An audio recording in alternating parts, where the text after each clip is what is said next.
Corona की तीसरी लहर आने की आहट हो चुकी है। कई जगह लोगों में इस चीज़ की चर्चा भी हो रही है। कोरोना से बचाव के लिए सबसे अहम चीज़ है आयुर्वेद।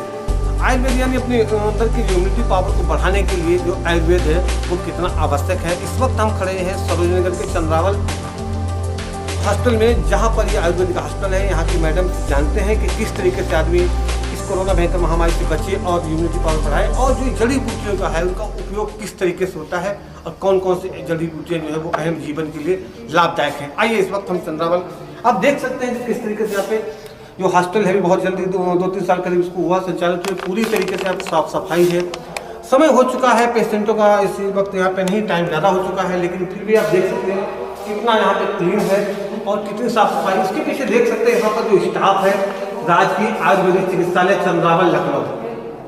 यहाँ पे स्टाफ में जो है जो प्रभारी चिकित्सा अधिकारी है डॉक्टर बबीता केन है, फार्मासिस्ट हैं श्री सुरजन लाल जी हैं, और रक्त बाढ़ हुआ जो है वो संजीव अग्निहोत्री हैं। चौकीदार यहाँ पे जो शिक्षक हैं वो राम स्वरूप जी हैं। इस वक्त देख सकते हैं यहाँ पे जो भी दवाइयाँ अवेलेबल है वो पूरी यहाँ पे लिस्ट लगाई हुई है, चाहे अमेरिस्टा हो अमेरिका हो जो भी है। लास्ट में आप तेल से लेकर आइट क्लास कहते हैं यानी क्रिटिकल काढ़ा वो भी यहाँ पे अवेलेबल रहता है। दूर तरह से पेशेंट आते हैं, उनके यहाँ पे पूरी देखरेख उनकी ट्रीटमेंट भी होता है, उनकी दवाई। इस वक्त हम मौजूद हैं डॉक्टर बबीता केन जी से, उनसे जानते हैं कि आयुर्वेद किस तरीके से आदमी के जीवन में लाभदायक है। जो आप यहाँ पे ये लगाए हुए हैं जो फ्रेम लगाए हुए, फ्रेमिंग के जरिए आपने ये बताया है कि किस तरीके से जीवन में ये जो जड़ी बूटियाँ हैं उनका महत्व है। आइए किस तरीके से यहाँ पे जड़ी बूटियों के आमतौर से घरों के आसपास एक बूटी मिलती है जड़ी बूटी, इसको कहते हैं सहजन, जिसकी सब्जी भी बनाई, इसकी जो फली होती है वो सब्जी के रूप में भी इस्तेमाल किया जाता है। इनकी जो पत्तियां हैं उनका भी उपयोग किया जाता है। ये जानते हैं डॉक्टर बबीता केन जी कि इनका प्रमुख जो है इलाज के दौरान कौन कौन सी इसमें बूटियाँ पाई जाती हैं जिससे लोग इसको लाभान्वित हो सके। देखिए सहजन ये इतना अच्छे जो प्लांट है हमारा कि ये समझ लीजिए कंप्लीट न्यूट्रिशन मिलता है इससे। जो कुपोषित बच्चे होते हैं उनको आप क्या कर सकते हैं कि जो इसकी जो पत्तियां होती हैं, पत्तियां पीस कर आटे में गूंथ कर उसकी रोटियां बना के खिला सकते हैं।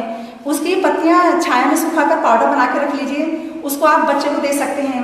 और आप तो गांव में जानते हैं इसकी फली की सब्जी बनाई जाती है। तो इसे क्या है कि जो खून की कमी है या जो हमारे अंदर जो न्यूट्रिशन है मतलब पोषक तत्वों की कमी वो दूर होती है। और इसके सबसे खास बात है कि ये इसके जड़, तना, पत्ती, बीज सभी यूज होता है। और जैसे कि वृद्धावस्था में जोड़ों का दर्द होना या कैल्शियम की कमी होना या और भी कुछ समस्याएं, ये छोटी मोटी चीजें सहजन का आप निरंतर सेवन करने से उनसे बचे रह सकते हैं। फली तो बहुत साल में कहीं एक बार आती है, बाकी इनकी जो जड़ी बूटी सब तो बाकी ऐसा ना जैसे कि फली साल में एक बार आ गई, बाकी उसका जो पत्तियां उसे सुखा के रख लीजिए, उसका पाउडर बना के आप ले सकते हैं, दूध के साथ ले सकते हैं, पानी के साथ। जड़ में किस काम में आती है, जड़ तक क्या उपयोग होता है? जब जड़ का इस्तेमाल भी इसी में होता है। जैसे आप बाकी हाँ इसका मतलब मेरा मतलब कहने का है कि जड़, तना, पत्तियां पूरा प्लांट इसका लाभदायक है।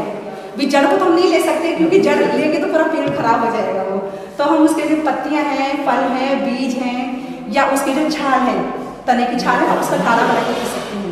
तो एक तरीके से पूरा पेड़ लाभदायक है। जैसे मैंने बताया कि जिस तरीके से नीम का पेड़ पूरा औषधि पेड़ है, उसी तरीके से आपका जो सहजन का पेड़ ये भी पूरी तरीके से औषधि पेड़ है।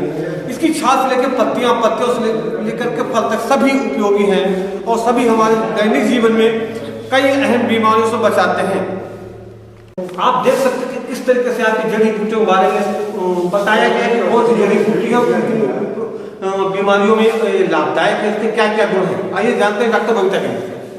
देखिए हमारे आसपास इतनी सारी जड़ी बूटियां, पेड़ पौधे हैं जिनके बारे में कि आम जनता को पता नहीं है।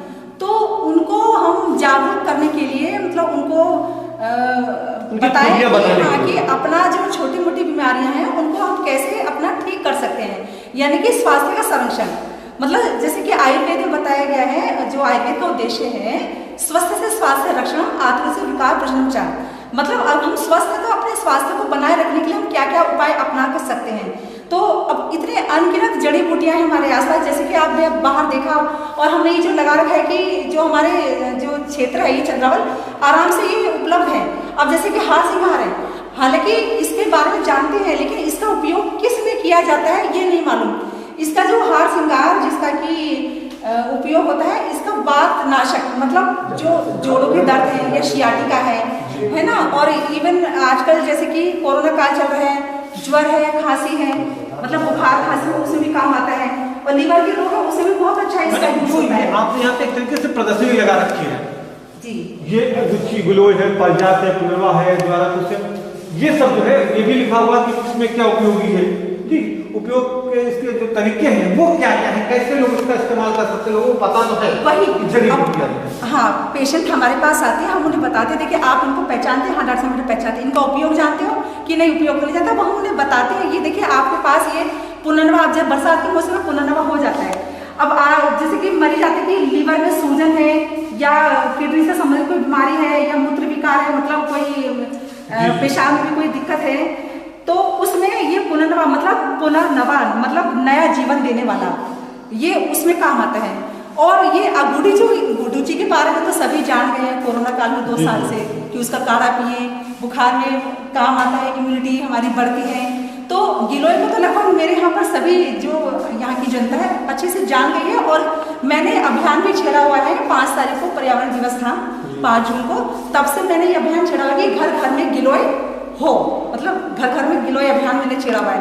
तो जिनकी यहाँ पर गिलोय है बहुत अच्छा है, सुनकर अच्छा लगता है, और नहीं है तो मैंने गिलोय को डिस्ट्रीब्यूट करती हूँ, वितरित करती हूँ उन्हें, ताकि अपने घर में लगा सके, क्योंकि उसका इस्तेमाल तो कर रहे हैं, कम से कम लगाने का भी तो सोचिए उसका। गिलोय को क्या गमले में लगाया जा सकता है?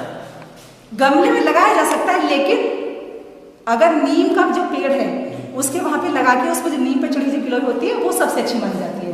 गमले में तो हमने लगा रखा है यहाँ पर, ताकि लोग उसे जाने पहचाने और अपने घर में लगाएं, लगाने को लगा सकते हैं, ऐसा नहीं है। और इसमें देखिए लेमन ग्रास, ज्वाराकुश, काफी यहाँ पर आपको चंद्रावली मिल जाएगी, इसका लेकिन उपयोग नहीं मालूम।